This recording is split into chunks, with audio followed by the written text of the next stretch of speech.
Yeah, so this is to inform you that this is now being recorded. Okay?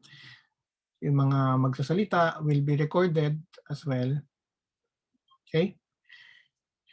And for this lesson, so ito na nga yung huling lesson covered in your first problem set.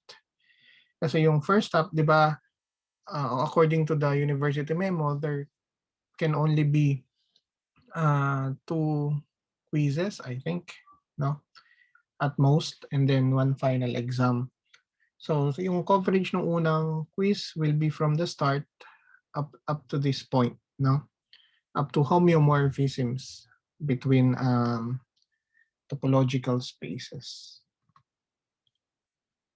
Ang homeomorphism between two topological spaces, ito yung counterpart ng mga isomorphisms when we were studying, for example, when we were studying groups, when we were studying vector spaces, no, diba? There's a notion when these structures are isomorphic.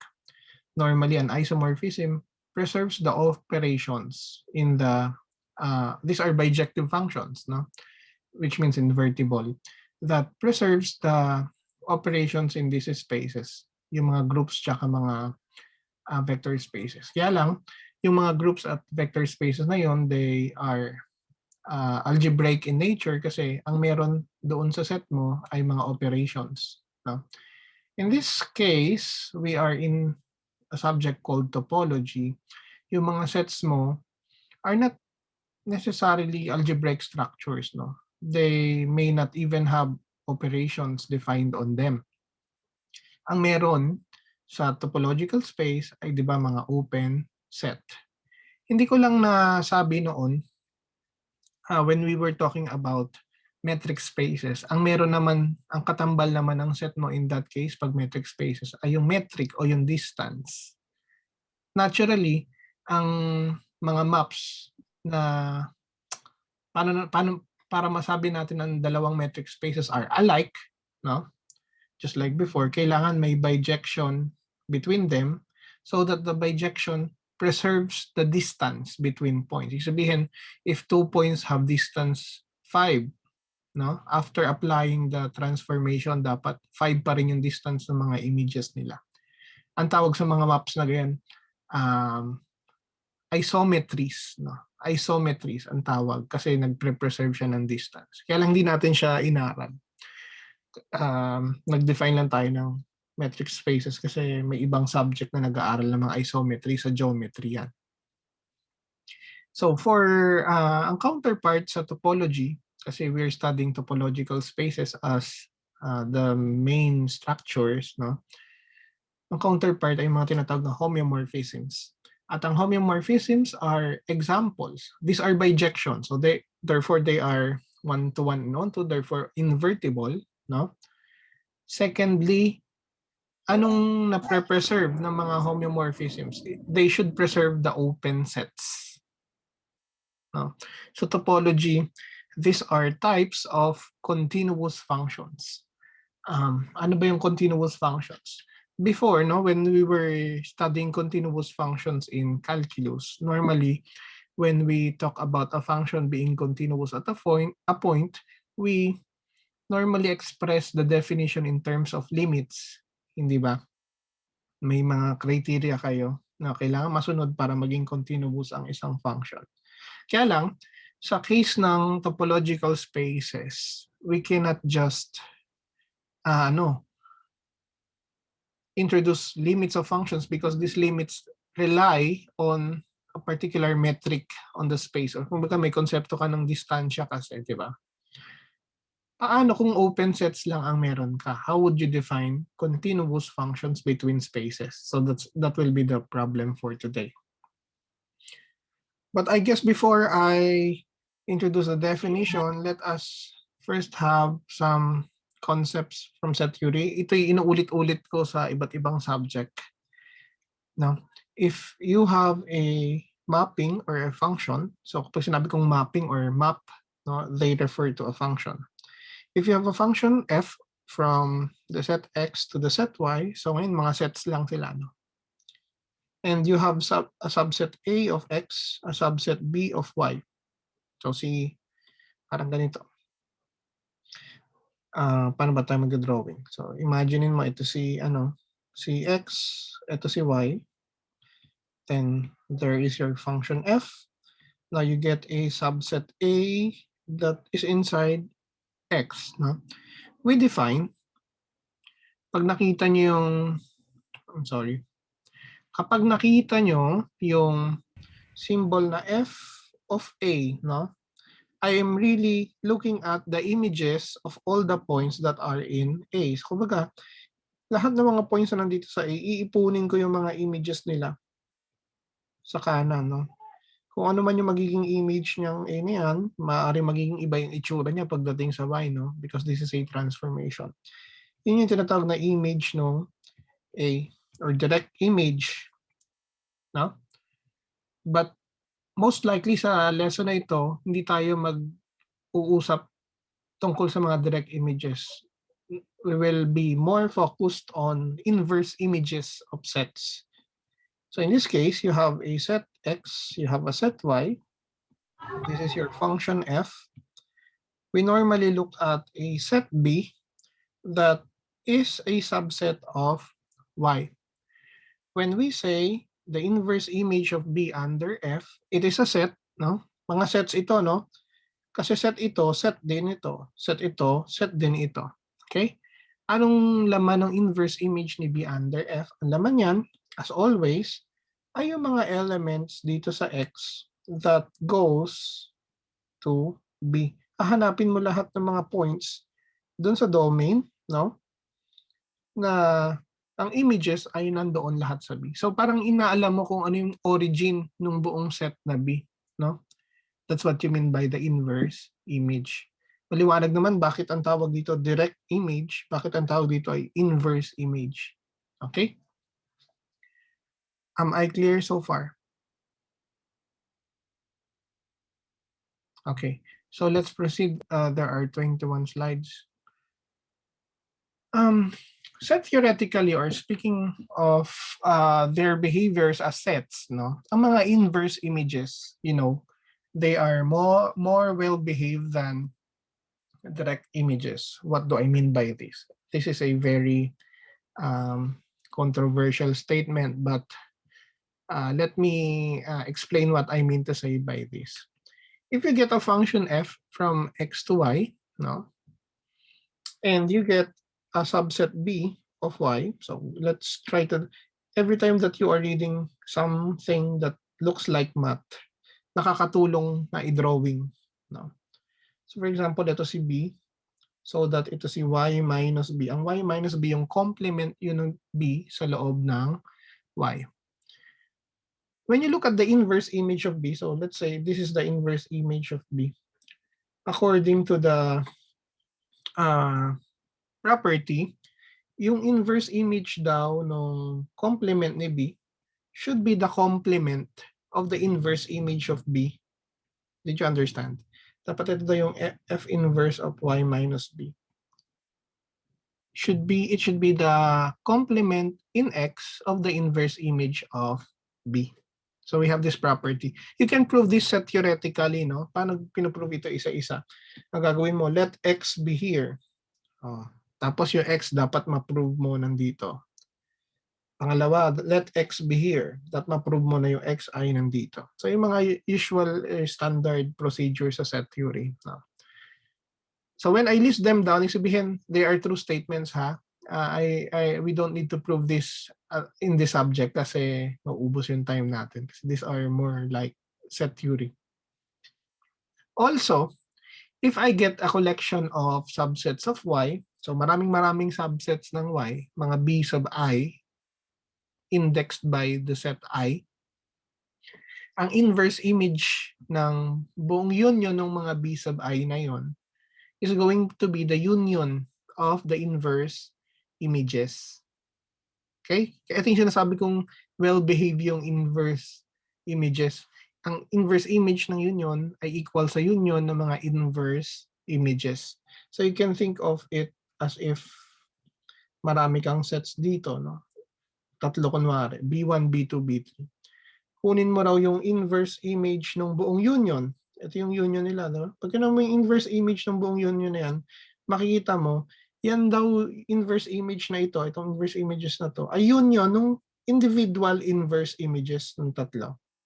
Did you understand? And it also works for intersection. These are some nice things about inverse images. Okay? Ano yung sabihin ko ng inverse images are more well-behaved than direct images? I will give you an example. Huwag na tayo lumayo. Let's not give a complicated example. Let me just take X to be this finite set, 1, 2, 3, containing 1, 2, 3. And also, Y be the same as X.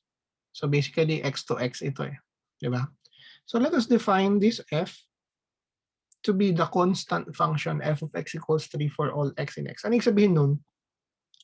Yung function na ito, ganito yung ginagawa. Lahat ng points, pinapadala lang natin sa 3. That's f. Yan yung ginagawa nung f. Do you understand? Yan yung sabihin ko ng constant.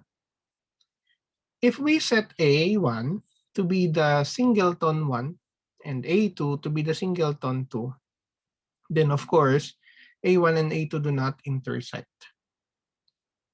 Hence, ang direct image nung intersection, kasi wala namang elements yung intersection in the first place, ay wala rin. Hindi ba? That follows. But, if you look at the direct image of the singleton A1, no? Ano yung direct image nung singleton na A1? Ito yun. Ano bang, tandaan nyo ha, element becomes an element, sets become a set. Kaya itong buong singleton na 1, according to the map, it will just be the singleton 3 kasi si f of 1 ay equal sa 3. Ang direct image naman ng A2, which is the singleton 2, is also the singleton containing 3. Hence, makikita nyo yung intersection ng f of A1 at f of A2 is the singleton containing 3, which is not the same as the image of the intersection, as the image of the intersection is the empty set. So, kapag direct images ang pinag-uusapan, huwag nyo aasahan na ang image ng intersection ay intersection ng mga images. Hindi yan nangyayari generally for direct images. Pero pwede nyong asahan yung property na yun to happen when it comes to the inverse images. Did you understand me so far? Okay. Hindi to Facebook like ha. I am waiting for your reaction. Okay, let's continue.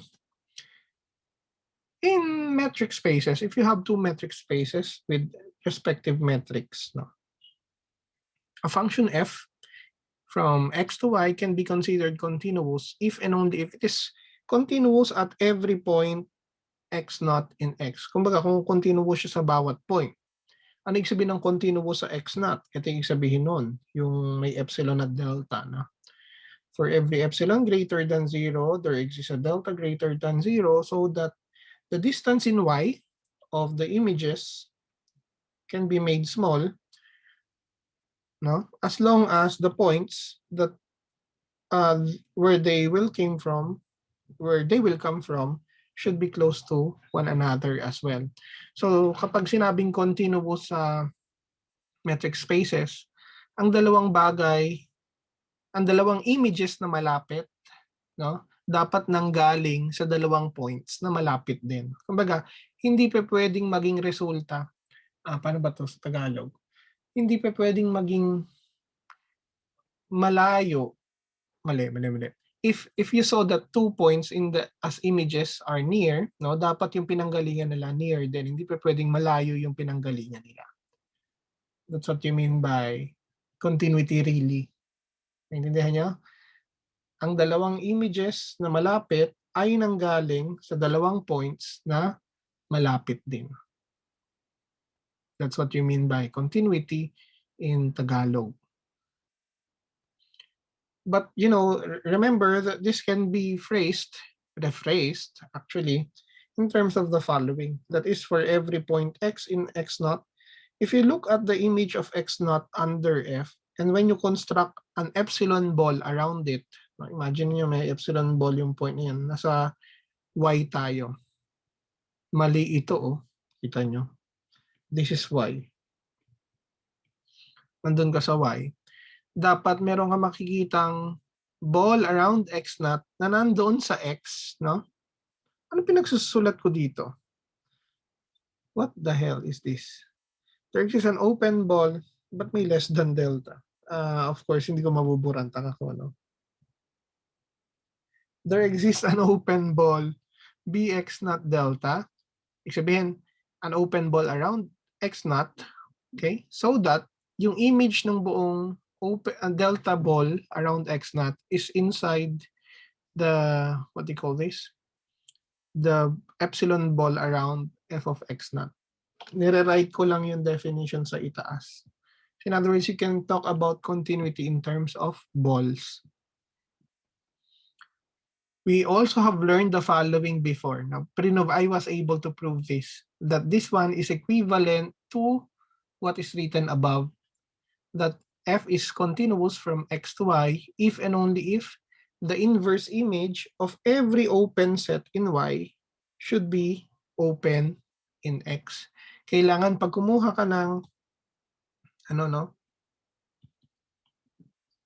kapag kumuha ka ng open set dito sa y, no? This is an open set u. Dapat yung inverse image niya na f inverse of u should be open in the space x. It turned out that this condition is equivalent to what is written above. And for our purpose, I think this one will be the most preferred one when we want to study topological spaces kasi it only involves open sets. It doesn't need to involve distances, right? Kaya in a general topological space, no, this will be our definition for a function that is being continuous. Okay? By the way, I need not mention this, but for your information, this condition is also equivalent to the following, that the inverse image of every closed set in y must be closed in x. Naintindihan nyo? Hanapin nyo, parang I think ito yung second lesson, analysis of metric spaces. Makikita nyo why these are equivalent to continuity. Pero ito ang ating gagamitin kasi remember, in a topological space, we only have open sets. Ayan na. So we can now define function being continuous between topological spaces. So here you get two topological spaces. Each has their own has its own topology. No? When you say topology, collection of open sets. Tx para kay x, ty para kay y. A function f from x to y is said to be continuous if for every u in ty, sabihin, if for every open set in y, the inverse image of that is open in x. So I have rewritten it in a brand new way. Diba? Of course, this definition, in the case where x and y are both metric spaces, this will be equivalent to the usual epsilon delta definition. Okay? Do you now see the reason bakit ko diniscuss muna yung mga metric spaces before? This is precisely the reason. Para kapag dinefine ko this way, ang mga continuous function in the future, katulad ito na yung future ngayon, nasa future na tayo. Hindi kayo mabibigla, bakit ganyan yung definition ni sir? Ano nangyari dun sa epsilon at delta namin sa calculus? Well, it turned out that if x and y are really metric spaces, itong condition na to is just equivalent to the one that you had before, yung epsilon at delta. Equivalently, you could also use closed sets to characterize continuity. No? Kasi nga, ang mga closed sets ay complement lang naman ng mga open sets. You'll see why. Well, nakita nyo na pala bakit, no? In a previous lecture. What Well, what do we mean by this? No, kasi kapag papakinggan mo siya, no, in English, the inverse image of every open set is open. Ano kayang meaning nun, no? Ako, the way I think about it is this, no? Ito yung mga bagay na hindi mo mababasa sa libro because authors, especially sa mga higher math na subjects, no, kagaya ng topology, they tend to become less talkative, no? Ito yung mga bagay na hindi nyo makikita sa libro. Ako, the way I think about the definition is this, no? I think of it as if you get, meron kang X, meron kang Y. You get 2 points in Y. Naku, meron ka ditong Y1, Y2. Kapag daw kumuha ka ng open set that contains these 2 points, so if you take an open set that contains these 2 points, tawagan mong U yan. Sabihin, Y1 and Y2 are in the same neighborhood. Did you remember that? And when we speak of a neighborhood, it's just an open set that contains the point. So you can say that Y1 and Y2 are in the same neighborhood. No? Because the inverse image of an open set is open, pagbalik niyang U na yan dito, ito yung F inverse of U, open pa rin yan. At syempre, yung inverse images ng Y1 at Y2 nandito, tawagin mong X1 at X2. Nandun pa rin sa loob ng F inverse of U. Therefore, X1 and X2 are also in the same neighborhood. Sabihin, if 2 points belong to the same neighborhood, they must came from 2 points that are also in the same neighborhood. In other words, dalawang bagay na malapit ay nanggaling sa dalawang bagay na malapit din. Hindi ba? Do you recognize why this is the same as the original one? That's how I compensate doon sa nangyari sa definition. Yan nga. In the case of a metric space, 2 points in the range of F which are closed must result from applying F on 2 points which are also closed. So, diba sa definition, it takes you to prove that a function is continuous, you have to show that every open set in Y, no, comes from an open set in X. So you have to check all the open set in Y. But it turned out that you can simplify this even further. What I mean to say is, if you know a basis for this topology, for example, kung basis, di ba? Sabi ko, imagine niyo lang mga open balls. Sila yung generalization ng mga open balls. You can just look at the inverse image of the open balls. Hindi mo na kailangan tignan lahat ng mga open sets. You just have to show that the inverse image of the open balls, no, are open in X. Pag nagawa mo yon, that is already the same as proving it for all open sets. Yun yung next theorem. No? Let's say you get a basis B for the topology of Y. Imagine niyo, pag sinabing basis sa madaling salita, lahat ng mga open sets sa Y ay nage-generate nung mga nasa B. When you say nage-generate, union lang nung mga nasa B yung nasa Y. Okay? So it turned out that the function is continuous, F, if and only if the inverse image of every element in this basis is open in X. Yun lang. Kumbaga, you don't have to look at all the open sets there is. You just have to look at all the basis elements kasi relatively mas kaunti yun. In the case of metric spaces, you just need to know the inverse image of the open balls. That's it. Why is that true? Yung pagganit, if and only if to, no? Yung pagganitong direction is quite obvious. You know why? Kasi basis elements are basically in the topology as well. Open din sila. Di ba? Naalala niyo yung fact na yan? Pag meron kang basis element, open set din naman yon. By definition, dapat ang inverse image mo talaga ay nasa TX. So tapos na. Yung ano dito, yung mahirap na portion ay yung converse kasi ang inverse image ng mga basis elements are open. That's what we know. Di hamak na mas marami ang mga general na open sets than the basis elements.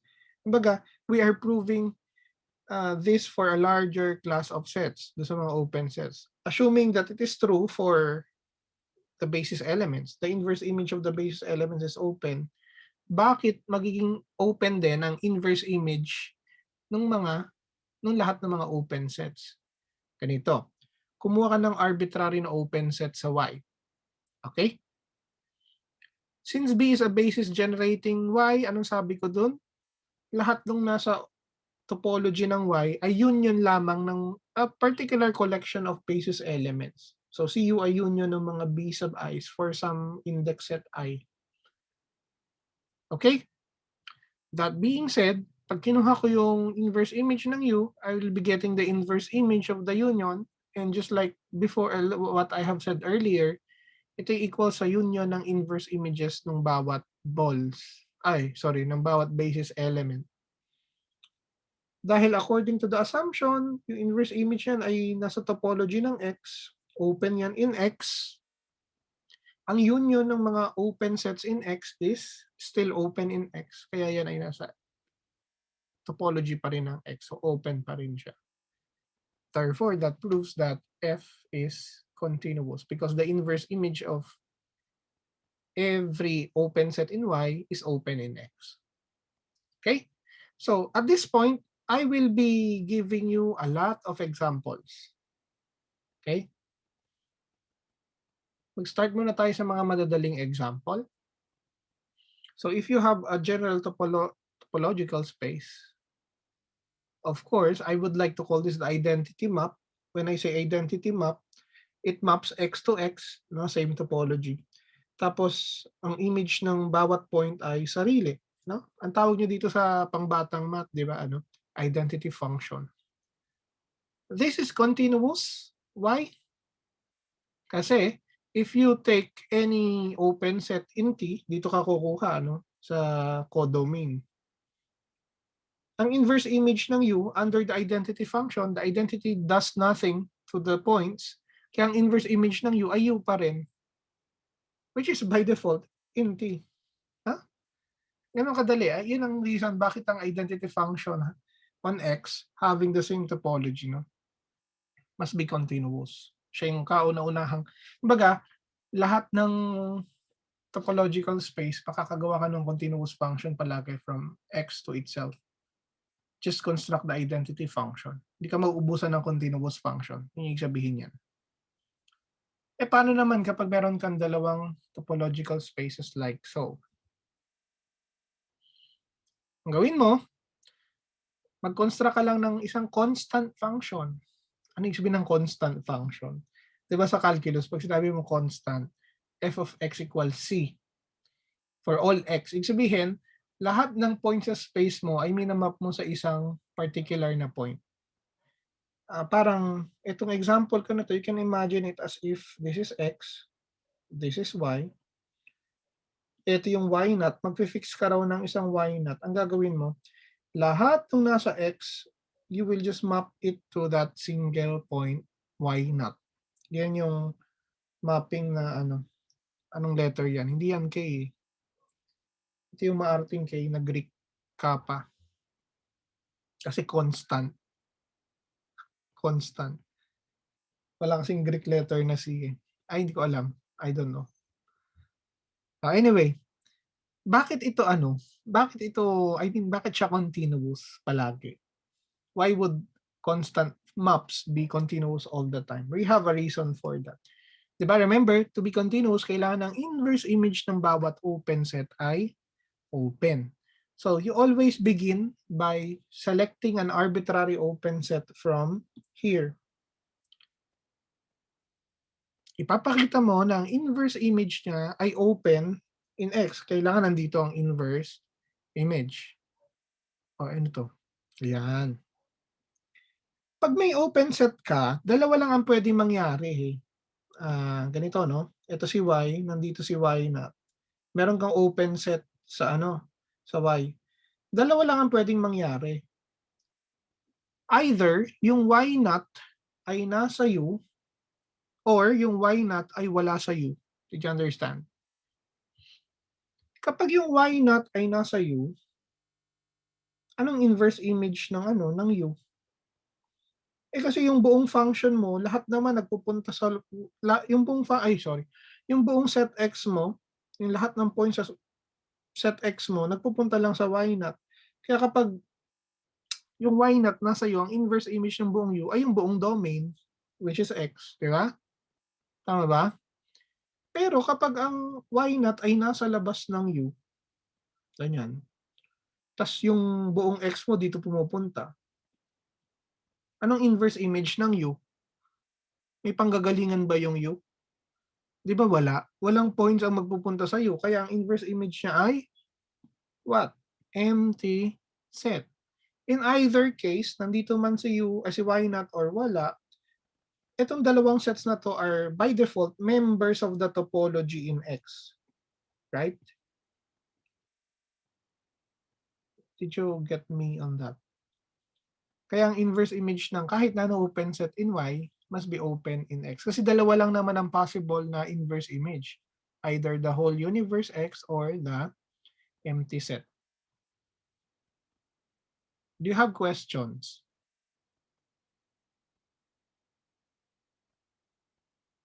Do you have questions so far? Nakakabing katahimikan. Okay. Basta lahat ng constant functions ay continuous between any spaces. What is this? So here I get a space X kung saan ang topology na gagamitin ko sa kanya ay yung discrete topology. Anong ibig sabihin ng discrete topology? Trisha, ano nga ang ibig sabihin ng discrete topology? Baka magkamali na naman ako. Sir, yung power set po. Yes. Pag sinabing discrete topology is just the power set of X. Kumbaga, lahat ng set ay open or lahat ng subset ng X kino-consider nating open. Okay? Kapag yung domain mo daw ay may discrete topology, kahit na ano yung codomain mo or kahit ano yung Y space mo, it doesn't matter. This mapping, kahit na anong function yan, it will always be continuous. You know why? Kasi naman, pag kumuha ka ng kahit na anong open set talaga sa Y, ang inverse image niyan ay talaga namang subset ng X. Di ba? Dahil subset siya ng X, open siya kasi discrete ang topology eh. Di ba? Kahit na anong subset kasi ng X ay open. Kaya basically kahit na anong space ito, di ba? Kung may inverse image, lagi yung subset ng X, lagi yung open. So walang usapan. Basta discrete metric ang ginamit sa domain, any function that you will construct, any function that you will construct from a discrete topological space to any topological space will always be continuous. Here, I get two spaces, finite. Ito yung mga finite topological spaces natin. Drawing natin si X. So, ito si X. 1, 2, 3. Tapos, ang mga open set sa kanya, syempre empty. Ito na yung X. Singleton 2. Set containing 1, 2. Tsaka set containing 2, 3. Tsaka X. Ayan ang topology ng X. Okay? So, Y, meron kang 5, 6, 7, no? 5, 6, 5, 6. Wala na. Yung mga may bilog, yun yung mga open na subsets. That's how we represent it, if you can remember. Diba? You can check one by one that these are actually topologies on the respective sets. Paano mo masasabi? Dapat close siya under union and intersection. Yun lang naman. Kasi finite yan eh. You don't need to do infinite unions and ano. Okay? You can just check. No? Closed yan dapat under union and intersection. Sige. Bibigay ako ng function. F from X to Y is defined as follows. Siyempre, dahil finite lang naman, you don't need a formula. You just tell me kung saan mo dadaling si 1, saan mo dadaling si 2, saan mo dadaling si 3. Let's say the mapping was like this. 1, 2, 3. and then 5, 6, 7. Oh. Kunwari, ang ginawa mong mapping 1 was mapped to 5, 2 was mapped to 6, 3 was mapped to 7. So that's F. The question is F continuous? How would we know? Kapag nasa topology kayo, huwag kayong mag-isip ng epsilon at delta. Ha? Walang let epsilon be greater than 0. Ang counterpart ng let epsilon be greater than 0 sa topology, let U be open in Y. Ganon. Ano-ano ba yung mga open set sa Y?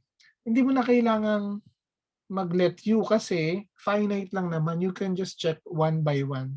Diba? Halimbawa, this is open in Y. Right? Ano yung inverse image niya? Under F. Siyempre, empty, empty. What else is in TY? Ito, no? Ano inverse image ng singleton 5?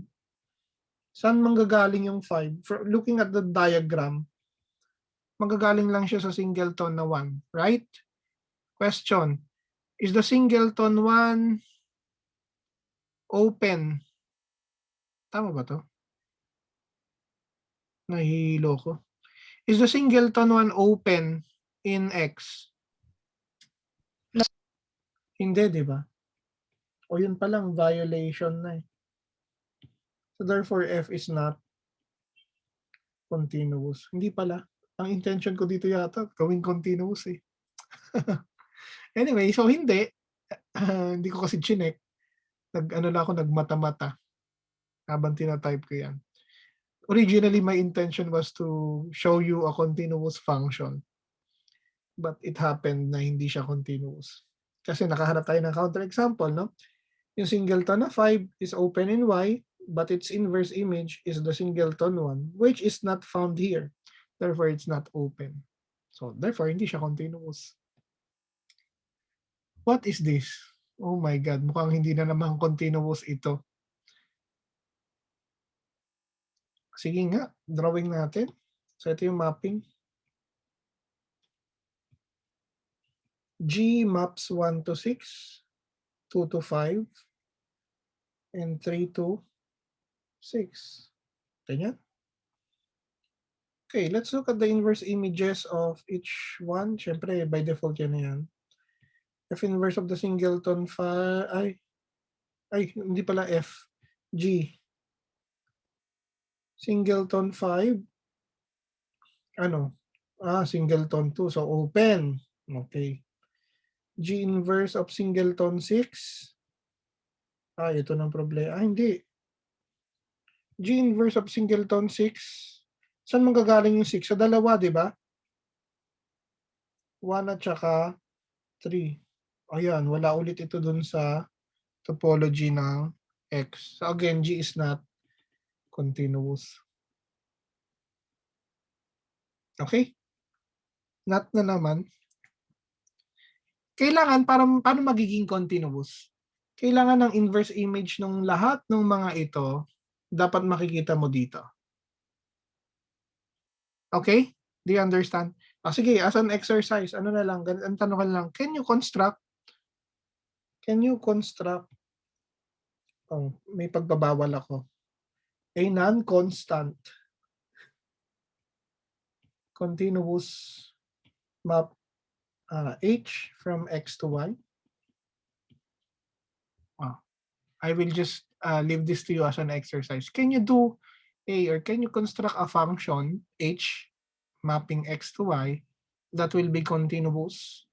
Meaning to say, dapat ang inverse image ng lahat ng nandito ay makikita mo dito. I think you can do that. Pero syempre, tanggalin na natin yung mga constant. Ang babadoy naman. Kasi alam naman natin na continuous yung mga constant, di ba? Tama ba ako? Okay. So, I will just be leaving this to you as an exercise. Okay, so let T be the standard metric topology on R. So what is that? Ito yung gine-generate ng mga open intervals, no? So ibig sabihin, nasa calculus lang kayo ngayon kasi R to R, no? Let F be from R to R and let it be defined as follows. It's f of x is 0 if x is less than 0, but it's 1 if x is greater than or equal to 0. Mas kilala natin yan sa ganyang itsura. Na? 0 yung graph niya, I mean yung value niya whenever x is less than 0.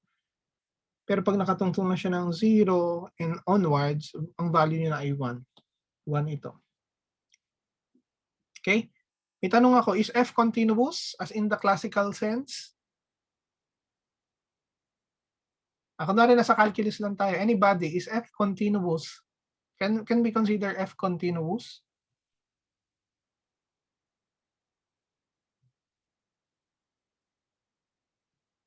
Anybody? Is f continuous? That's my question. Huwag kayo matakot sumagot. No.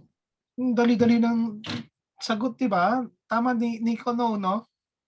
Tinatanong ko lang kayo ng parang nasa calculus tayo, natatakot kayo sumagot. Natatakot kayo magkamali, no?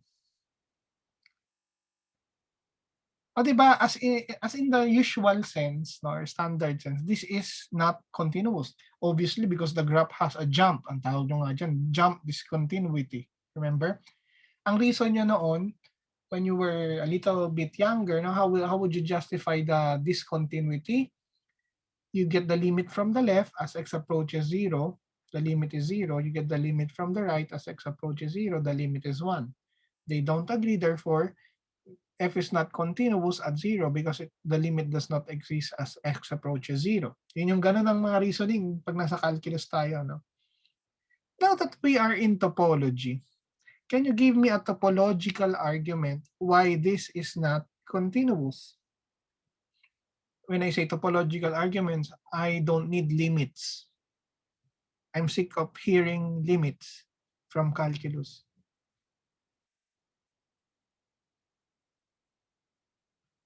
Tingnan niyo to.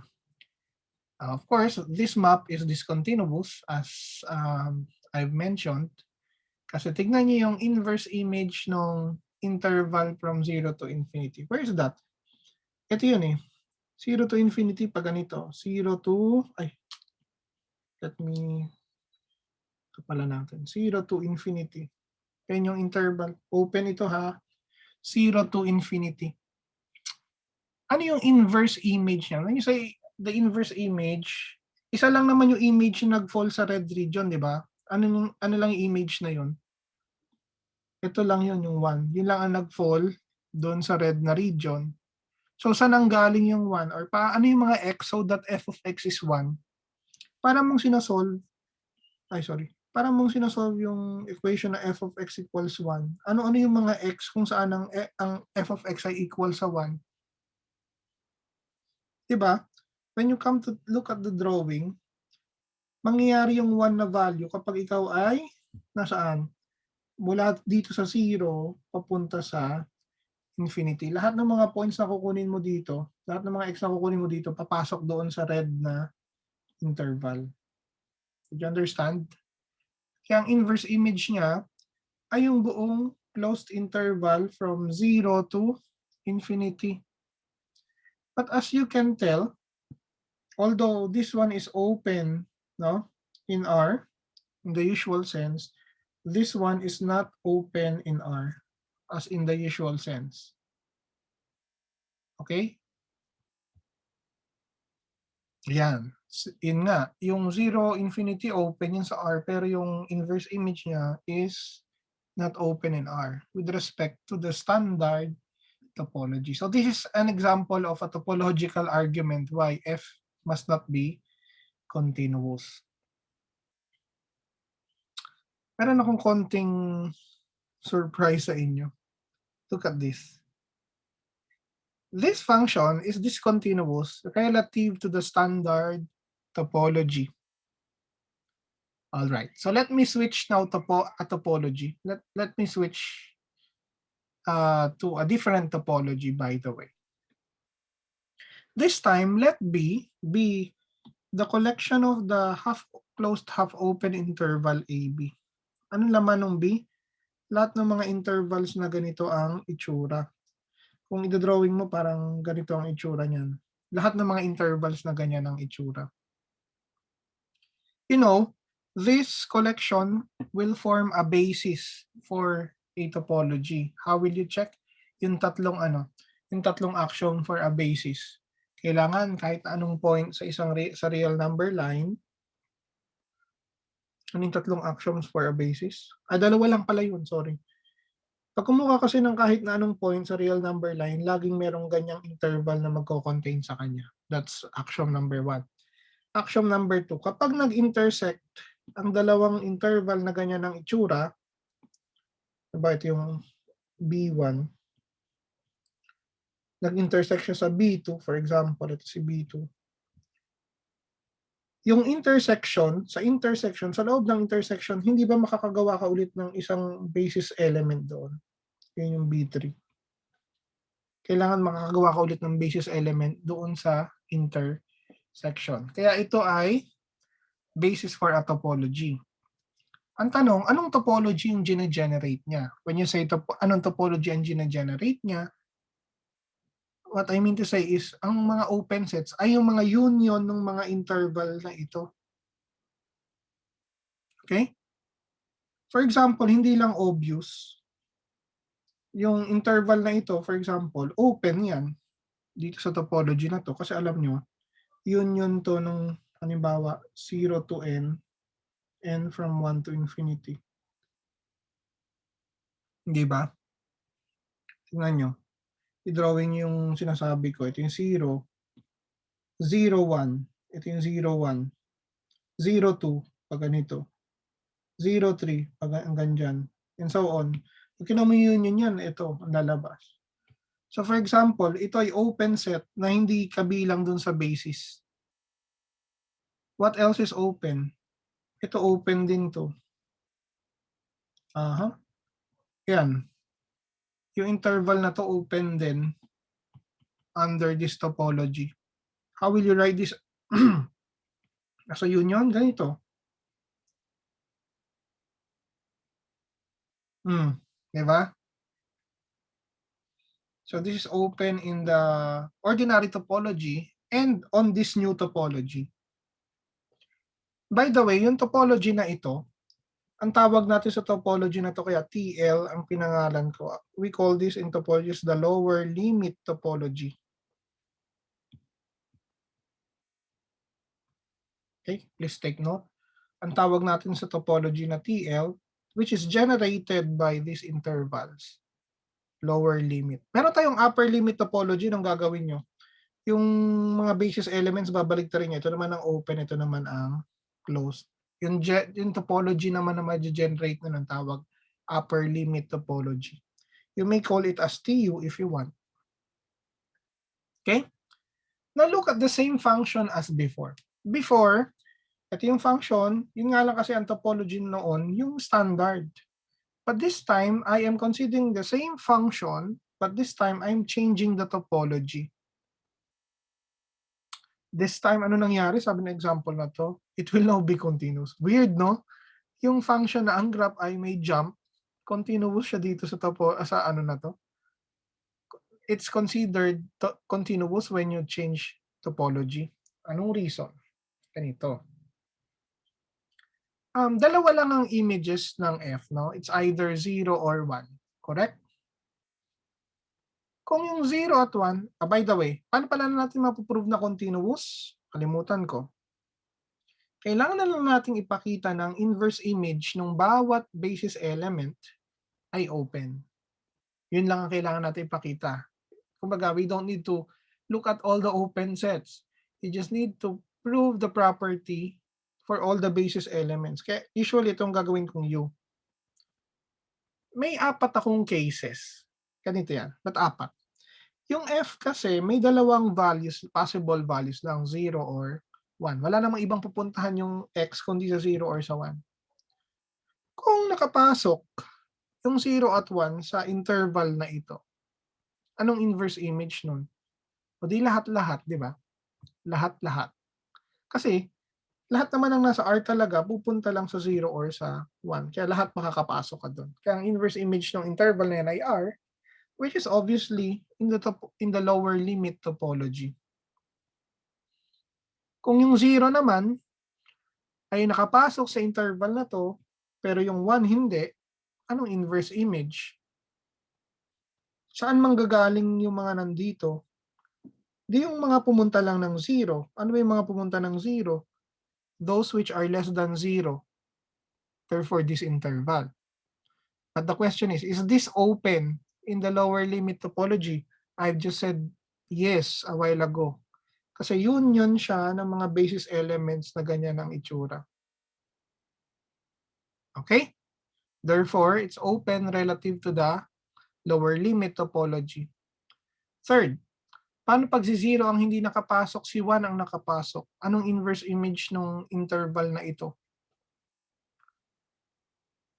Siyempre, ang panggagalingan lang ng mga bagay na nandito kung 1 lang ang nakapasok ay yung mga points that are greater than or equal to 0. Yan na nga yun. Kaya nang sabi ko rin kanina, ito ay open in the lower limit topology kasi union siya ng mga basis elements. Last but not the least, kung walang nakapasok sa 0 or sa 1 doon sa interval na sa basis element na interval AB, ang inverse image yan syempre empty, which is by default open in any topology. Therefore, the inverse image of any interval is always open. Hence, this one is continuous. Did you understand that? So anong naging moral of the story by giving you this example? Yung continuity is heavily dependent on the topology that you are using.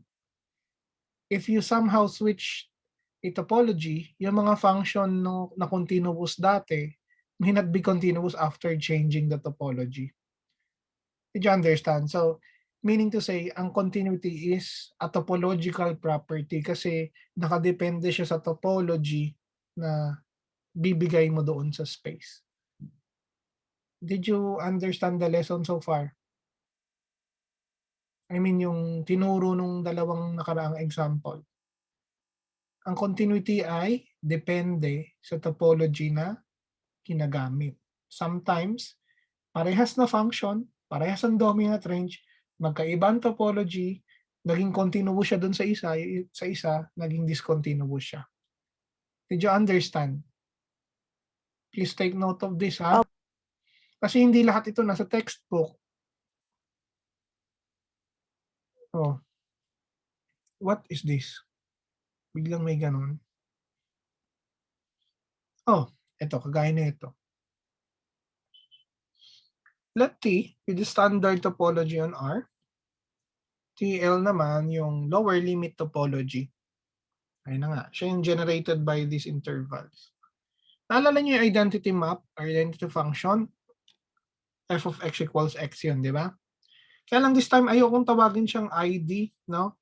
Kasi pag sinabi kong ID of x, I really mean the identity. Parehas even yung topology. No? I-reserve ko yung symbol na ID for a function that from x to x na parehas din yung topology. This time kasi, parehas yung set, pero yung topology yung gagamitin ko magkaiba.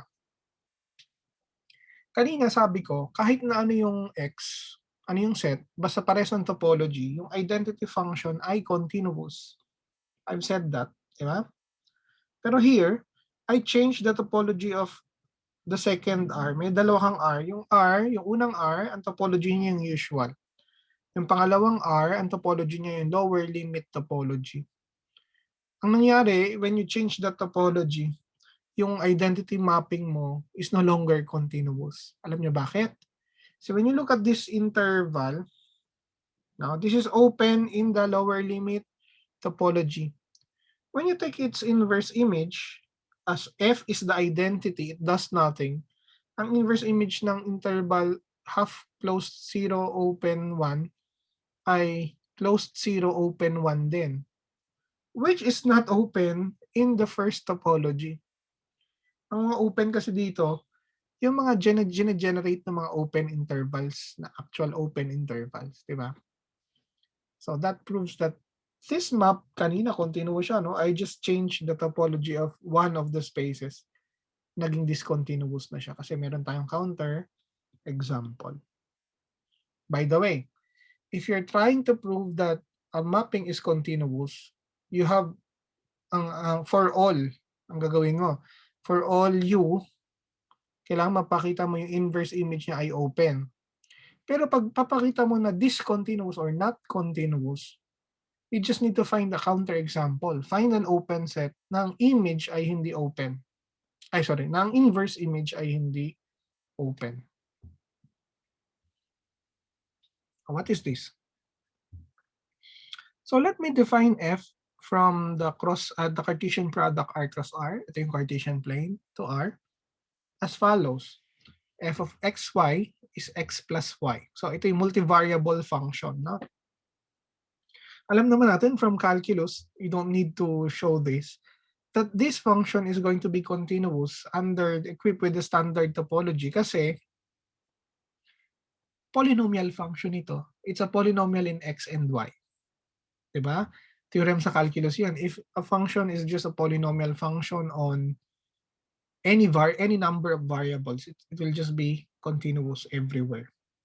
Kaya this particular example, no, it takes two numbers, gives you one number, x plus y is continuous. This is another way of saying that really addition of real numbers is a continuous operation. Pwede niyo sabihin yan. Because this function is a continuous function. So yung addition of real numbers ay example ng tinatawag nating continuous na binary operation. Hence, yung group na ito, di ba sa abstract algebra, group ang tawag nyo dyan. Dahil continuous yung operation na yan, yung group na yan hindi lang tinatawag na group. Ang tawag sa kanya, topological group. In fact, there is one entire branch of mathematics na pinag-aaralan yung mga groups na topological. Ito yung mga groups kung saan yung may addition, aside from, di ba, ano yun? May tatlong axioms ang group eh, associativity, existence ng identity, and then inverses. If you add one more condition that the operation is continuous, tas topological space yung set mo, then you are studying what we call as a topological group. Pinag-aaralan yan sa topological group theory. Siyempre, hindi natin pag-aaralan dito. Na-mention ko lang na may ganyang klaseng subject sa math that you may be interested in the future. What is this? Exercise. Relative to the standard metric topology in the plane, I want you to show that this set is an open set. Sige nga. Kunwari, bigay ko to sa exam. Paano nyo sasagutin? Yung idea. Ay, bigay ko na sa problem set. Para pag-isipan nyo. Bakit yan open? Ha? Why is this open?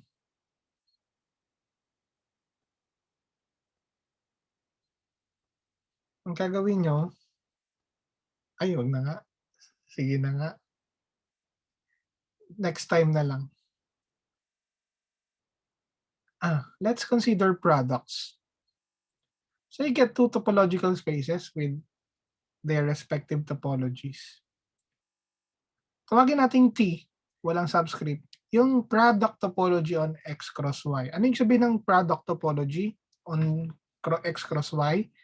Ang gagawin mo, kokolektahin mo yung Cartesian products ng mga open sets sa X tsaka sa Y, no? Lahat ng mga Cartesian products.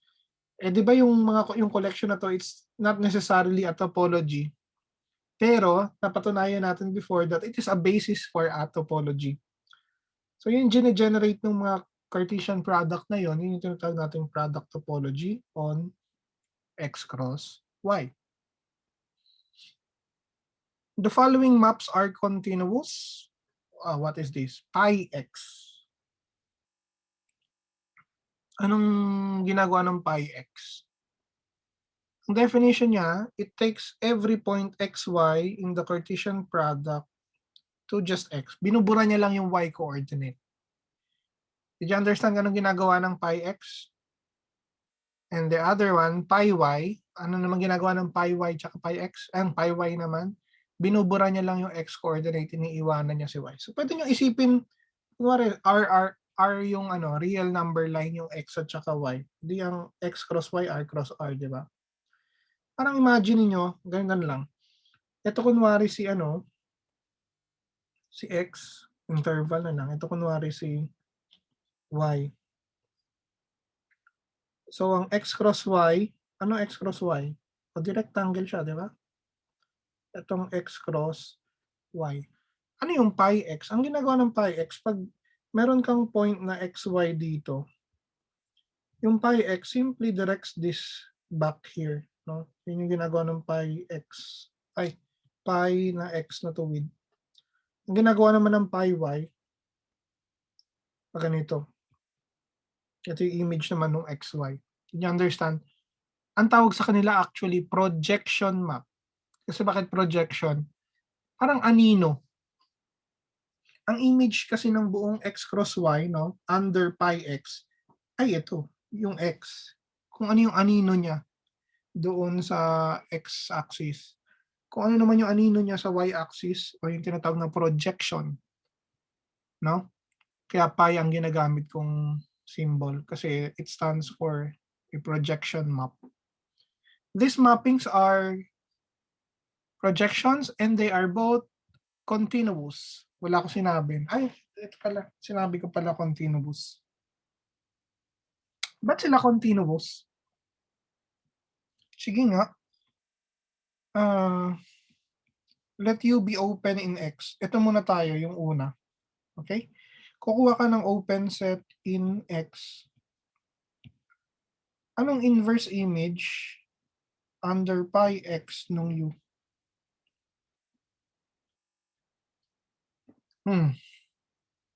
Ano-ano? So parang balik tayo sa drawing ko kanina. Ayan. Let's say, I took what? Let's say, I took an open set here. Yung x. Yan yung u. Saan manggagaling yung u? Under the projection. Ano yung mga points na papasok dito after the projection? Di ba ito?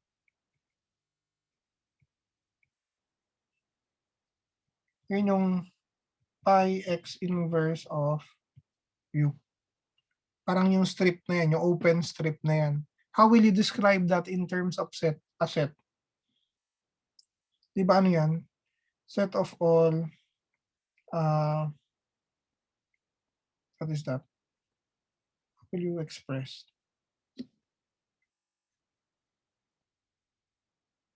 How will you express this in terms of a set? Set of all xy so that x is in u. And then y is anything, di ba? Y is anything. So basically parang ano to, u cross y. You understand? O bakit ito open in the product topology? Kasi basis element nga ito yung open in x.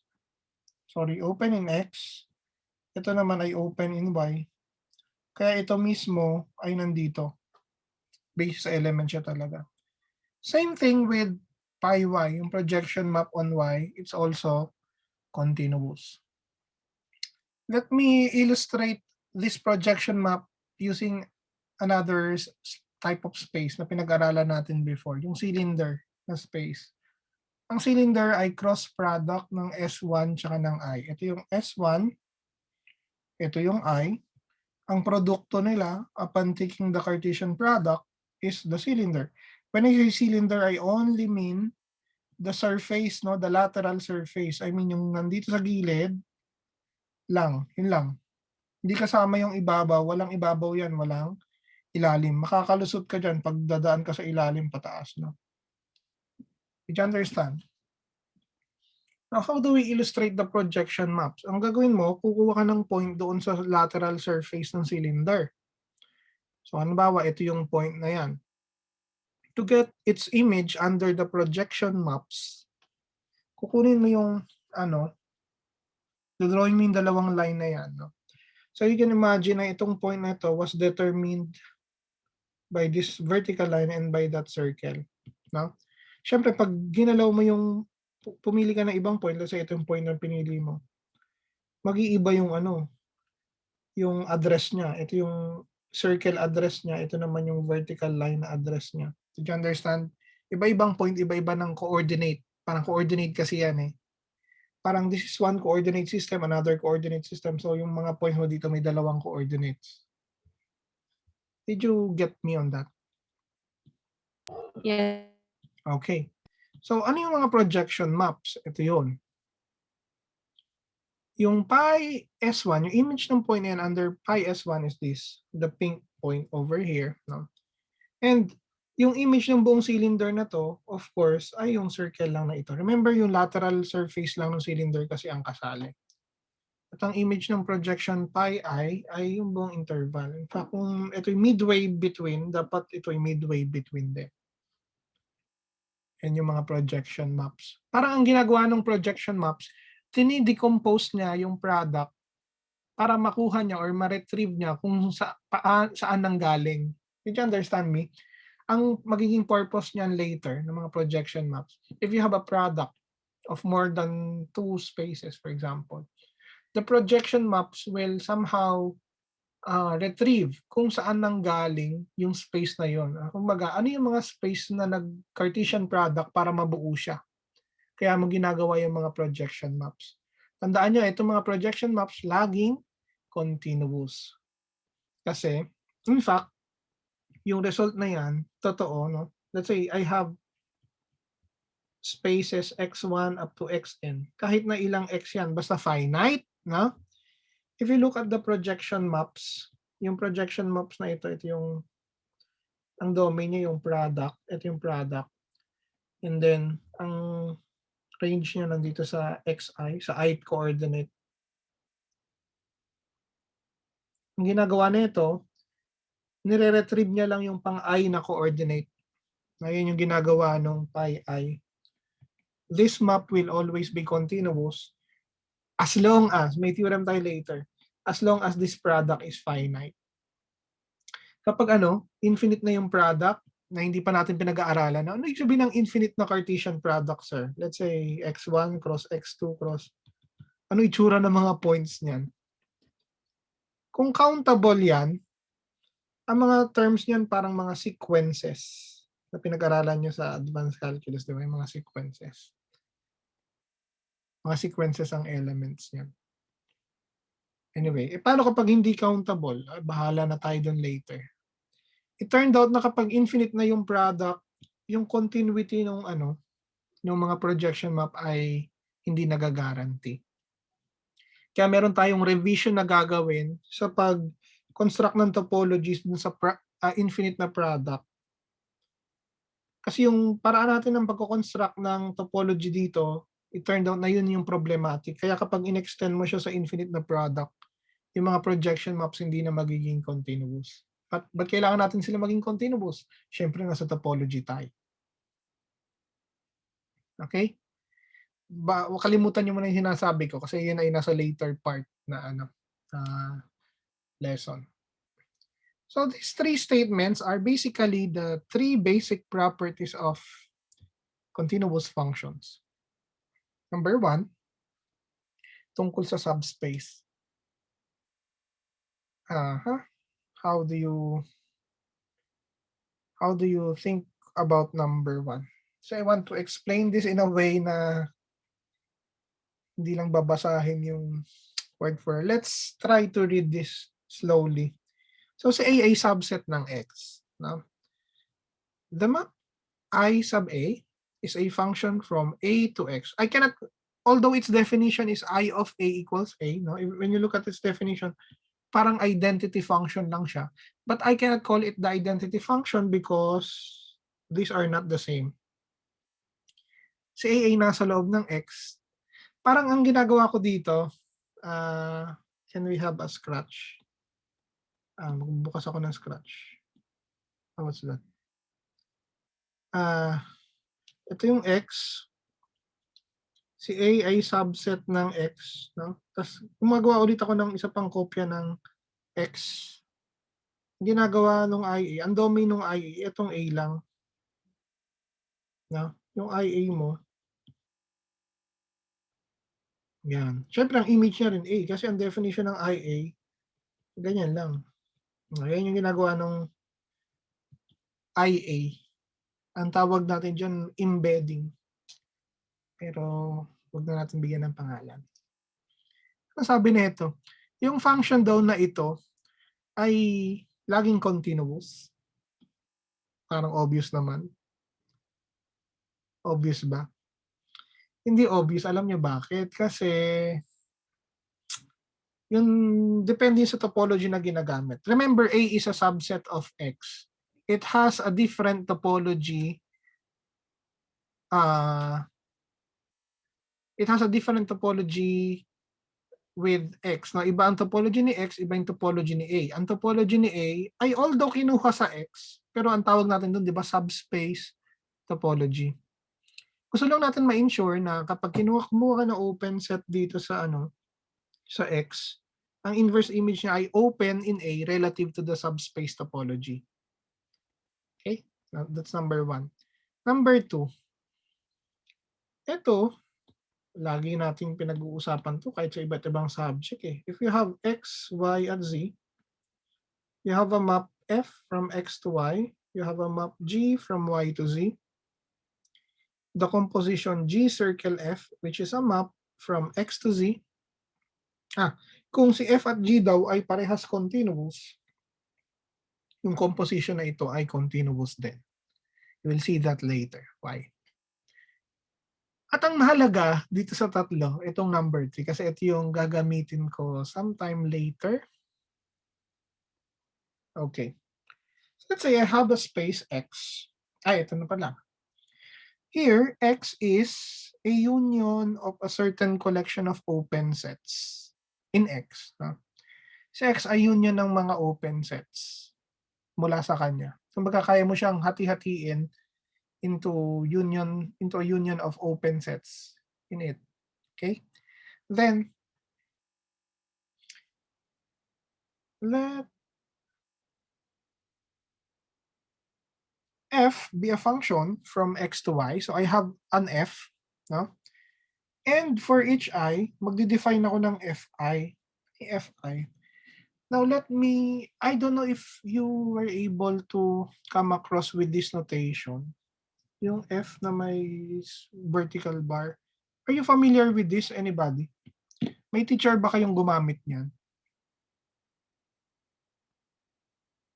Si Sir Longas, sir. Si Sir Longhas. Anong turo niya sa inyo dyan?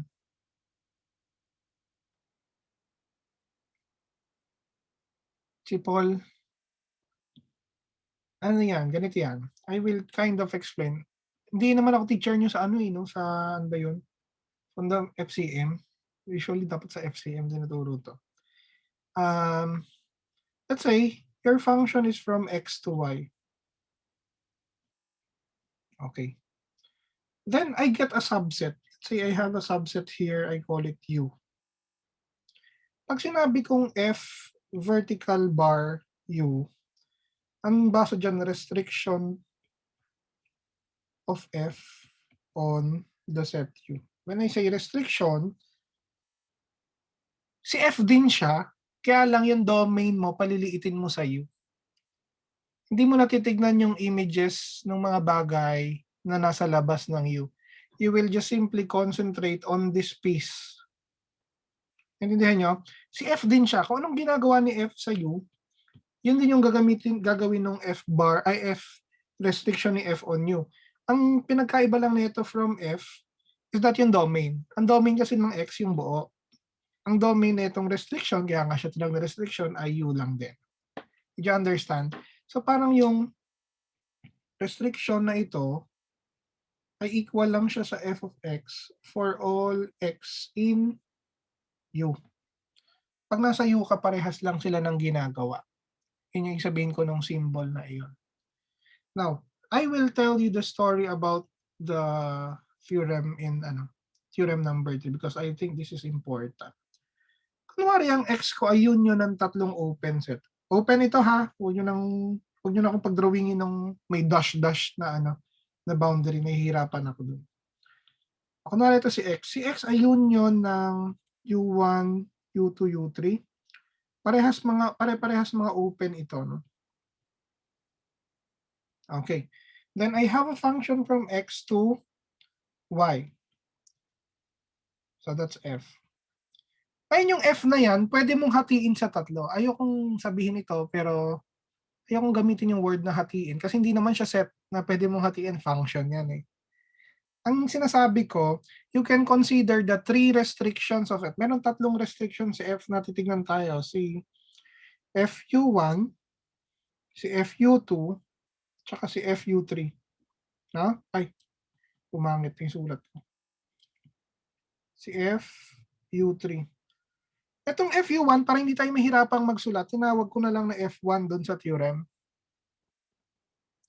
Si FU2, tinawag ko na lang na F2. Ito tinawag ko na lang na F3. So, for example, si FU1, parang ito yung ginagawa niya, no?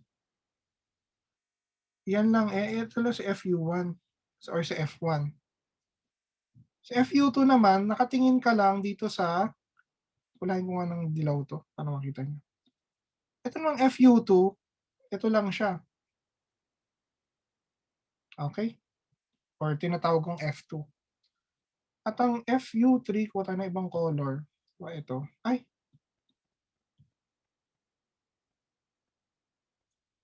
Yan. So basically, pag pinagsama-sama mo yung action ng tatlo, yun lang yung buong F. Kaya nga sinabi ko parang pwede mong hati-hatiin si F sa tatlo. Pero huwag niyo sasabihin union ha, kasi hindi tayo kumukuha ng union ng function. Did you understand? Kumbaga si F, may iba't ibang katauhan sa iba't ibang lugar. Okay? Ayan yung ibig ko sabihin. Ang sinasabi ng theorem, kung yung tatlong maliliit na restrictions na to ay continuous, anong conclusion? Si F, continuous din. Kumbaga, kayang idigta ng mga restriction yung continuity ng pinanggalingan nila, which is F.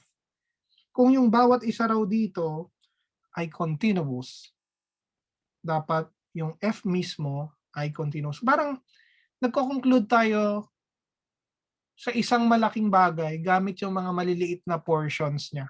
Naintindihan niyo ako doon? Do you understand me on that?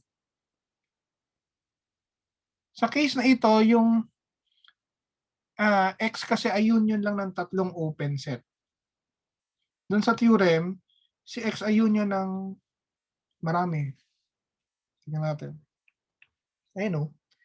Sabi, if each restriction with domain UI, syempre kasi restricted siya on UI, is continuous for all I, then F itself is continuous. Kaya mong mag-conclude about F gamit yung mga restrictions niya.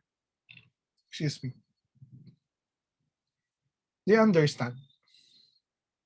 Uy, we're almost time. Nandito pa lang tayo. My gosh. Okay lang naman siguro sa inyo mag-extend a little bit. Na? Ay, wala nag-agree. Okay lang po. Okay lang si Armof eh. Sige. Number 1. Yung ano muna, itong inclusion map tinatawag. Inclusion map ang tawag niyan. Kapakita natin yung IAI continuous.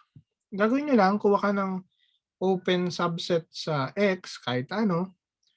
Ano bang inverse image niya na under IA? In sets, ang laman niyan, ang domain kasi ng IA, si A lang, di ba? Lahat ng mga bagay sa A ng image ay nasa U. Kaya lang ano bang definition ng IA? IA of A is just A. Kaya kapag isi-simplify mo yung set na to, it's just a set of all A, little a in capital A such that A is in U. Oh, hindi ba ano yun? Intersection lang ng A at U. At dahil si U ay open in X,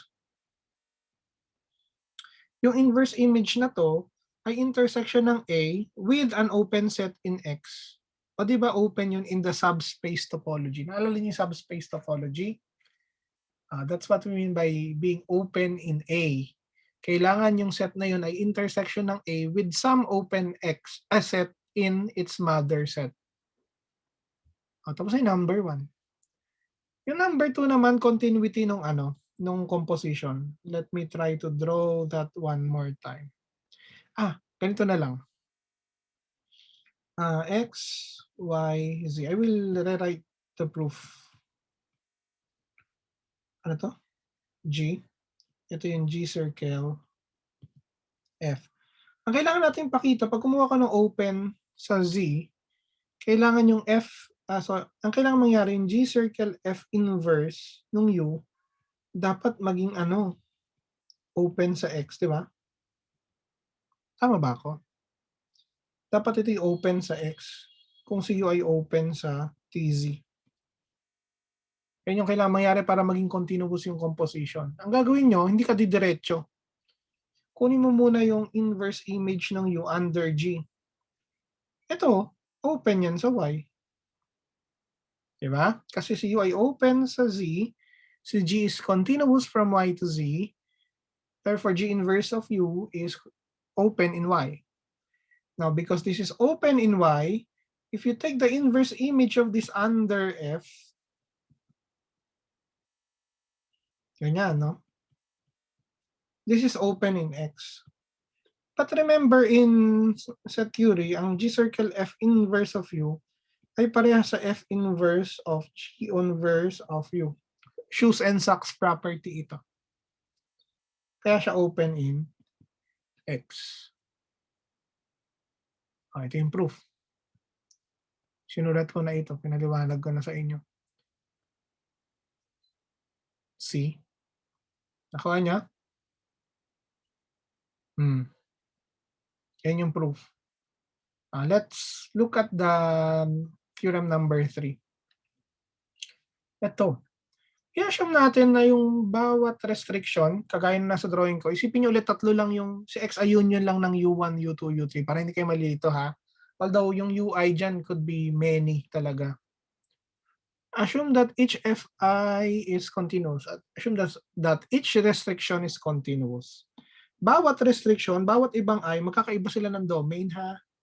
At yung mga UI na to ang bumubuo sa X. Ang goal natin ma-prove na si F ay continuous. Si F kasi X to Y. Kaya ang gagawin ko, I will pick an arbitrary V, open V in Y. I need to show that the inverse image of V is open in X. Okay?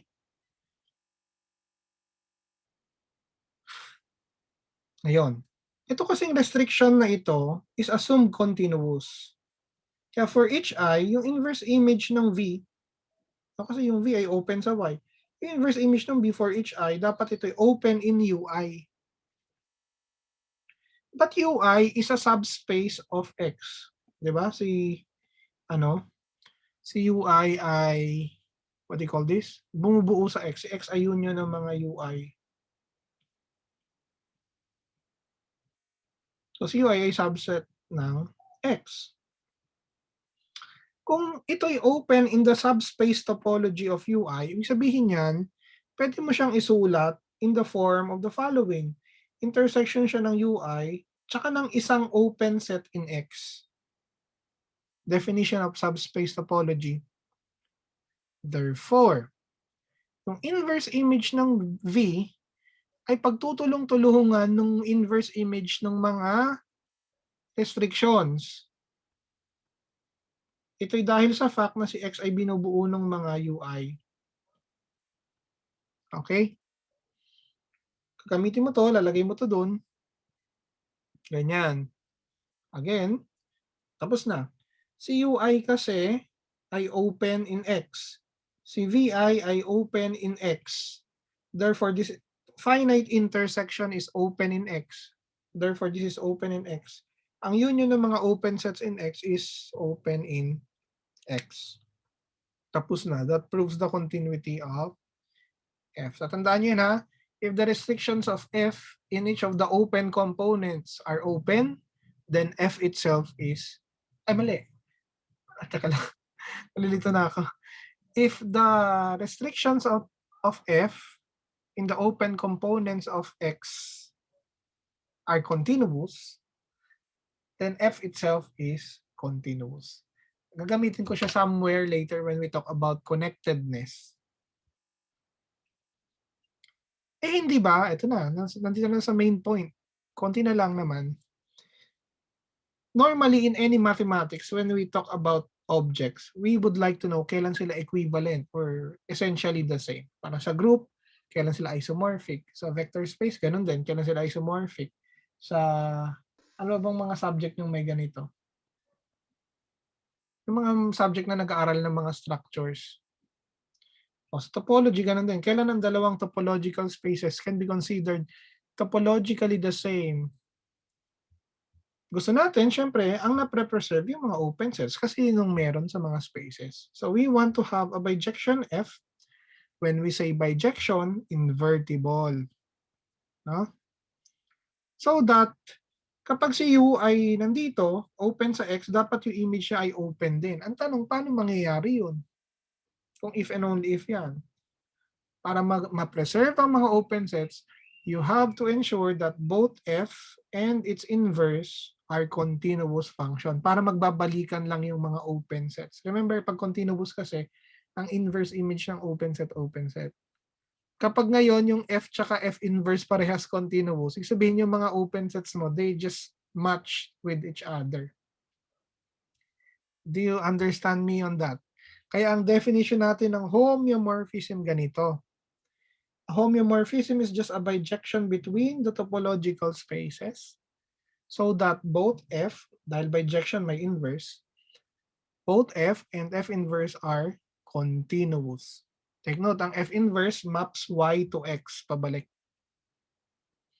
If such a homeomorphism can be exhibited to exist, these spaces are said to be homeomorphic or topologically equivalent. Sometimes authors use that also. And we, of course, use this notation as always. Sa geometry, to congruent, di ba? Dito, homeomorphic. Sa group, isomorphic. Okay, so if you look at the real number line equipped with the standard topology, alam nyo, kahit na anong open intervals, kahit na anong dalawang open intervals sa real number line, homeomorphic sila. You know why? Kasi you can get a homeomorphism. Ito yung sinasabi sa yung kinikwento sa inyo ng mga teacher nyo nung maliliit kayo na sa topology daw, ganito, ang dalawang spaces need not be really the same to be the same in topology, no? As long as you can stretch one to get the other, okay, pwede mo i-twist, i-bend, no? Basta wag mong gugupitin o kaya bubutasin. Homeomorphism yon. Ito kasi parang imagine mo, may interval ka from 0 to 1, tapos may interval ako from 0 to 1 million. Of course, they are different from one another in terms of measure theory. Now, when you use measures, this is of measure 1, ito yung measure 1 million. So they are really different. But in topology, they are just the same. Kasi they are homeomorphic. Sabi ng example na to, any two open intervals are homeomorphic.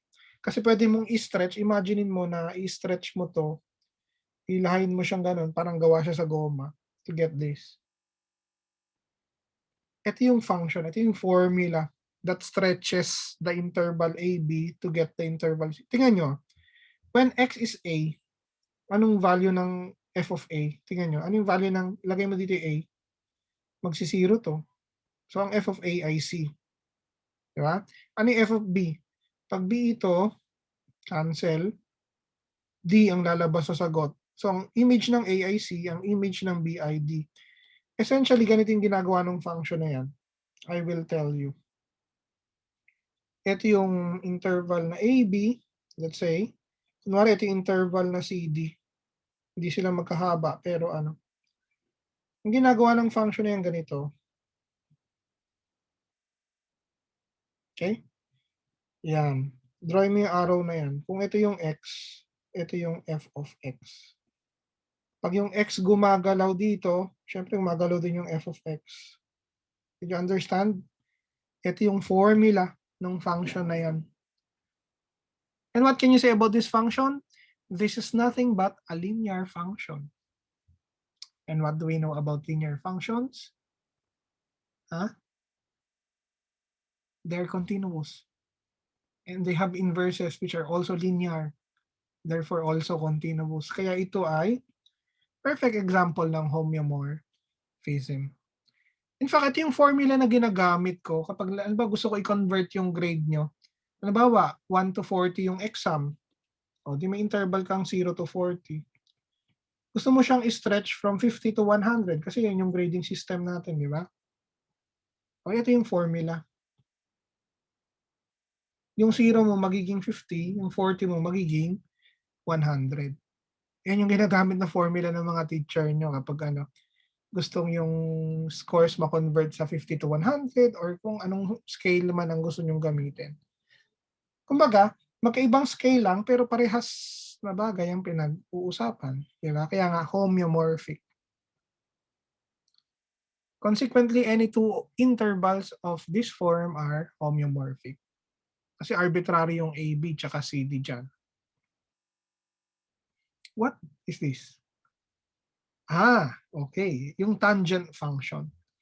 When you look at the tangent function, in particular sa domain na negative pi over 2 to pi over 2, no? Ang graph niya ganito. Ano siya? Asymptotic siya doon, di ba? Yan yung tan x. Calculus tells us that this function is continuous. Di ba? Hindi siya continuous sa pi over 2 pero hindi na makasama yung pi over 2 sa domain tsaka yung negative pi over 2. It's continuous on this interval. Right? At dahil yan ay 1 to 1, no? May inverse yan na continuous din. Yung arctangent function. Di ba? Arctangent ang tawag nyo sa inverse niyan. Arctan. If you can remember that. Magbabaligtad naman. Ito naman yung arctan. Nandito naman ngayon yung pi over 2. Nandito naman yung negative pi over 2. Ganyan. Tapos yung graph mo naman parang ganito. Arctan x. Continuous din naman yan. Kaya actually, yung interval na negative pi over 2 tsaka yung real number line, ano sila? Homeomorphic sila. May natutunan tayo. Sir, kung ganun, lahat pala ng open interval, homeomorphic lang sa R. You were right. Parang sa topology, kapag meron kang open interval from 0 to 1, although it's a finite length, katulad lang naman din siya essentially ng real number line. Parang ito, kung iisipin mo siya as the real number line, parang itong 0 yung negative infinity, itong 1 yung positive infinity. All the rest, parang nandyan sa gitna. Did you understand? Okay. Did you understand? Yes po, sir. Oo. Ayan. Kaya nga, consequently, any open interval of this form is basically homeomorphic to R. May tanong ako. Yung open interval ba na 0, 1, homeomorphic sa palagay nyo sa closed interval na 0, 1? Are they the same?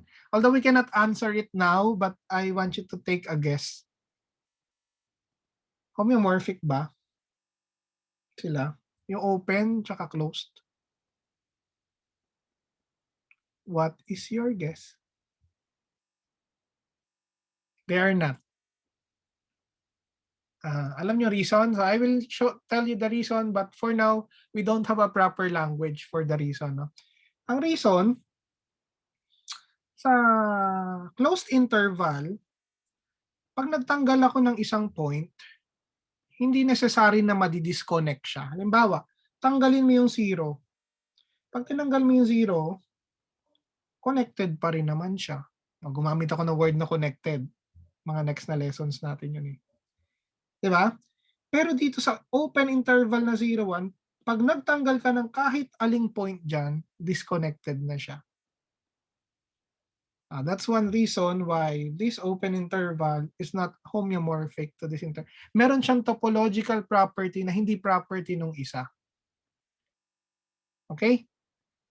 That's one reason. Kunwari si T yung standard topology on R, si TL naman yung lower limit topology. This map, no, ito, from R to R, ay parang identity function pero magkaiba ng topology. Is continuous kasi ang inverse image nito is this one, and you know this one is a union of open of intervals of this form, therefore open in the lower limit topology. Pero yung inverse niya hindi continuous. Kasi ano? Yung inverse image for example nitong interval na to, dito ka naman kukuha kasi pag inverse dito ka kukuha ng open. Open to dito.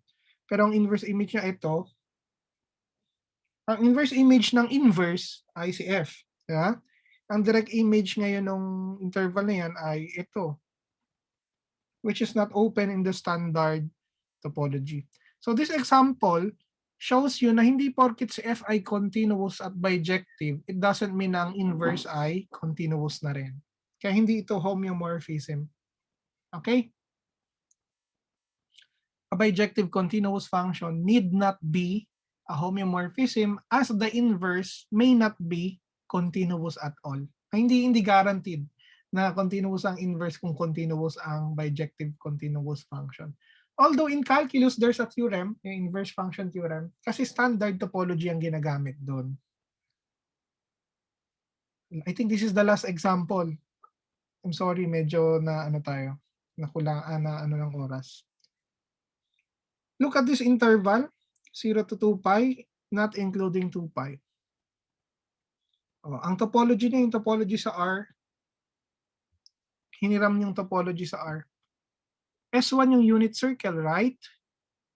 Equipped with the subspace topology of the plane. Now, define the function omega from this interval to this omega to this circle as follows. Omega of t equals cosine t comma sine t. T goes from 0 to 2 pi excluding 2 pi. Ano yung ginagawa ng function na yan? Ito, may drawing ako for you.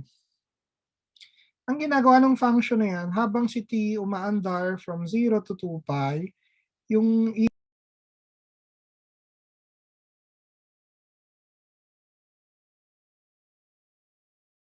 I was disconnected.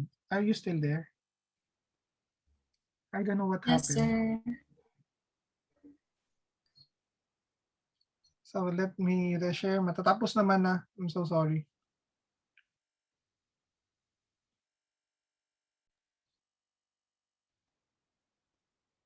Ano nangyari? So I guess this is still recording. I just don't know what happened. May problema yung Zoom. Every 1.5 hour, nagaganyan siya, napuputol. Napansin ko na. I mean, yung kapag nagre-record. Account to ng PUP eh. I don't know what happened. So let's continue. Yung T, habang gumagalaw from 0 to 2 pi, yung image niya gumagalaw mula dito pag ganun. Hindi naman siya makakarating ng 2 pi kaya hindi siya uulit ng point. Okay? Isang ikot. Homeomorphism ba ito? Well, first of all, obvious na bijective siya. No? Parang imagine niyo na yung imagine mo meron kang wire na iikot mo dun sa loob ng bilog.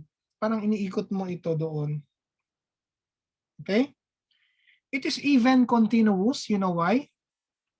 Sa calculus kasi, vector valued function ang tawag niyo dyan sa calculus 3, di ba? Sa math analysis 3. Ang component functions mo, cosine t tsaka sine t, which are known to be continuous from 0 to 2 pi. Therefore, the vector valued function is also continuous, as in the calculus sense.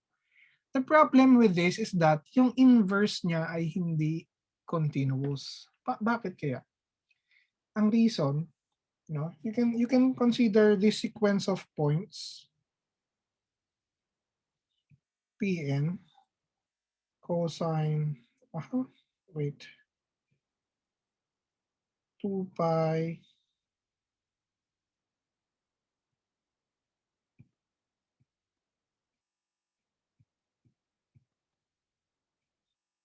okay. Nasaan yung P sub n na yan? Ang P sub n na yan, dito yan. Let me show you. Maybe nandito yan. Ito yung P1, ang P2 nandito, yung P3 nandito. Kasi habang yung n lumalaki, yung 1 over n nagsi-0, di ba? Kaya eventually, lalapit siya ng lalapit. Ang limit nito, anong limit niyan? Ang limit niyan ay yung, sorry na, naguluhan na. Ang limit nito yung point na 1, 0. Okay? 2 pi minus 1 over n. So papalapit ng papalapit sa 2 pi na angle yan. Okay? Pero ang inverse image niyan, so pag tingnan mo yung inverse image ng mga points na yan, saan yung 2 pi minus 1 over n? Ito yung inverse image niyan. Ito yung f inverse of P1, f inverse of P2, f inverse of P3. Saan nagko-converge yung yung inverse images? Nagko-converge sa 2 pi. Pero when you look at the limit, itong limit na ito, which is 1, 0, ang inverse image ng 1, 0 ay hindi 2 pi kasi 2 pi was not included here. Ang inverse image niya ay 0. Tumalon. Hindi siya nakapag-preserve ng limit.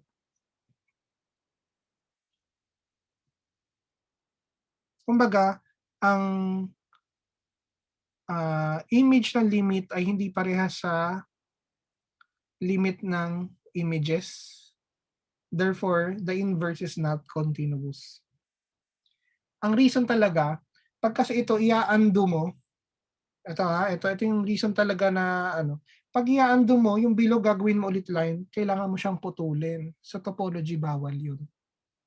Hindi yun continuous. Puputulin mo yung bilog to form a line segment that is not a continuous function in topology. I hope you understand that better kesa yung mga sequences na ito. Kasi yan lang naman yung mga analytical na natin, arguments. Pero ang totoong reason, pag kasi kinabit mo yung dalawang dulo ng line segment para maging bilog, continuous yun. Wala kang ang bawal yung puputulin mo. Kaya continuous siya pero yung inverse na hindi. What is this? Aha. So pag tinanggal mo yun yung 0, tapos tinanggal mo yung point na 1, 0 dito, papapakita mo na sila ay homeomorphic.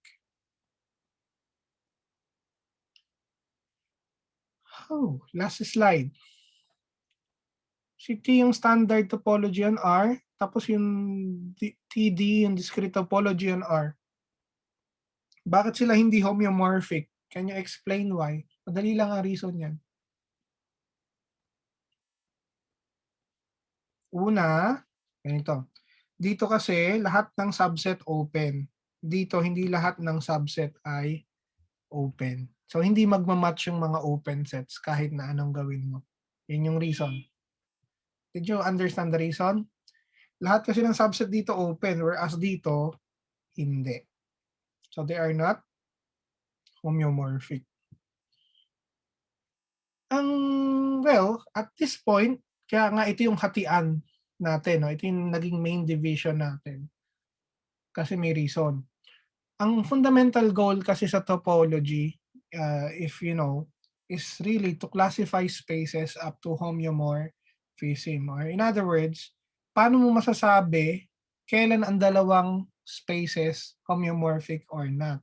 Halimbawa, bakit yung donut tsaka yung surface ng donut tsaka yung surface ng coffee mug, bakit sila homeomorphic?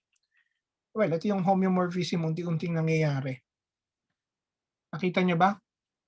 So basically yung donut tsaka yung coffee cup ay homeomorphic. The thing is, alam kasi natin kung paano i-transform yung isa papunta doon sa isa. At pwede mo yung i-undo kasi ang inverse continuous din. Pwede mo i-undo yan. The thing is, nagkataon na simple kasi ito.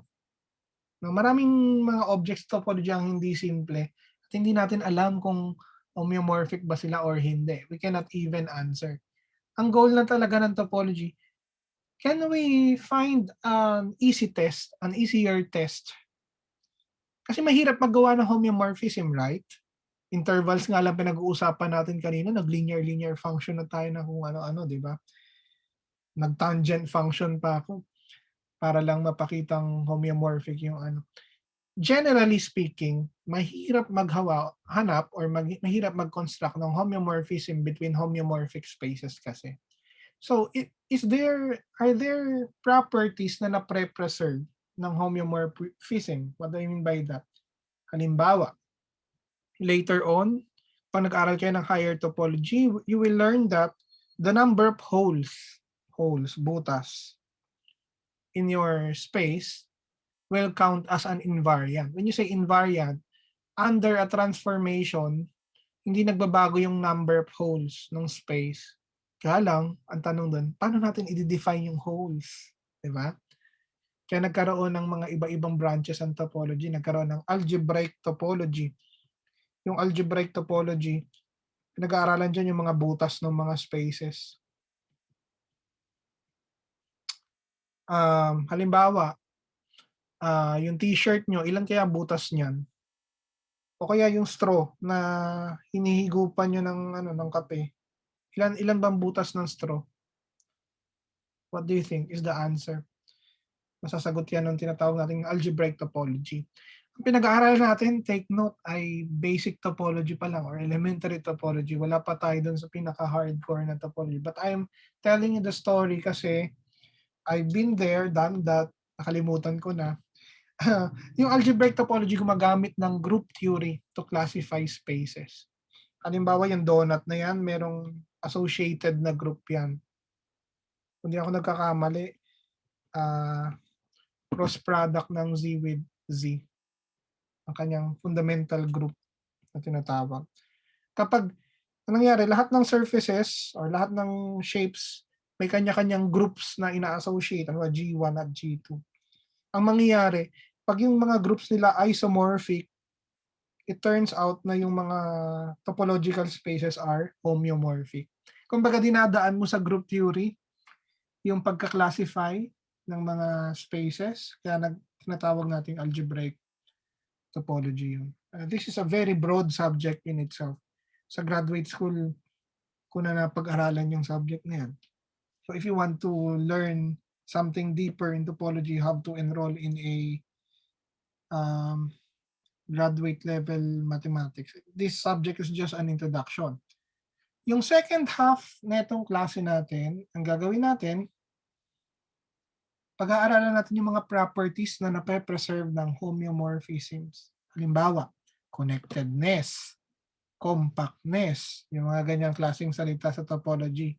Para halimbawa, nakita mo, ay itong space na to connected, ay itong space na to hindi connected. Therefore, hindi sila homeomorphic. Meron kang mas madaling test. Ay ito compact pero siya hindi. Therefore, hindi sila homeomorphic. Kakaroon tayo ng ganong klaseng mga classifications. Yun yung second part ng ating discussion. Kasi yung first part, mula lesson 1 hanggang ngayon, pinag-aralan natin yung mga basic ideas sa topology. No? So let me stop sharing. Sorry. May gagawin ba kayo? May klase pa ba kayo? Let me stop recording.